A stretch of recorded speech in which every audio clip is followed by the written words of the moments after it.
Bengaluru നഗരമധ്യത്തിലെ service അപ്പാർട്ട്മെന്റിൽ യുവതിയെ മലയാളി യുവാവ് കുത്തിക്കൊന്നു. അസം സ്വദേശിയെ മായ ഗോഗോയാണ് കൊല്ലപ്പെട്ടത്. യുവതിയുടെ ആൺ സുഹൃത്തായ കണ്ണൂർ സ്വദേശി ആരവനായി പോലീസ് അന്വേഷണം ഊർജിതമാക്കി.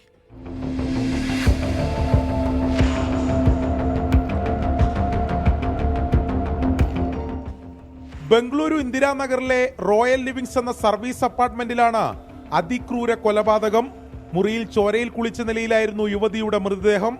ഈ മാസം 23-നാണ് മായയും ആരവും അപ്പാർട്ട്മെന്റിൽ മുറിയെടുത്തത്. ഇരുവരും ഒപ്പം എത്തിയതിന്റെ CCTV ദൃശ്യം പുറത്തു വന്നു.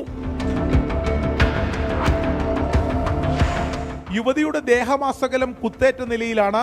ഞായറാഴ്ച രാവിലെ മായയെ ആരവ് കൊലപ്പെടുത്തിയെന്നാണ് പോലീസിന്റെ നിഗമനം. തുടർന്ന് അപ്പാർട്ട്മെന്റിൽ നിന്ന് ആരവ് രക്ഷപ്പെട്ടു. എന്നാൽ കൊലപാതകത്തിലേക്ക് നയിച്ച കാരണത്തെ സംബന്ധിച്ച് പോലീസിന് വ്യക്തതയില്ല.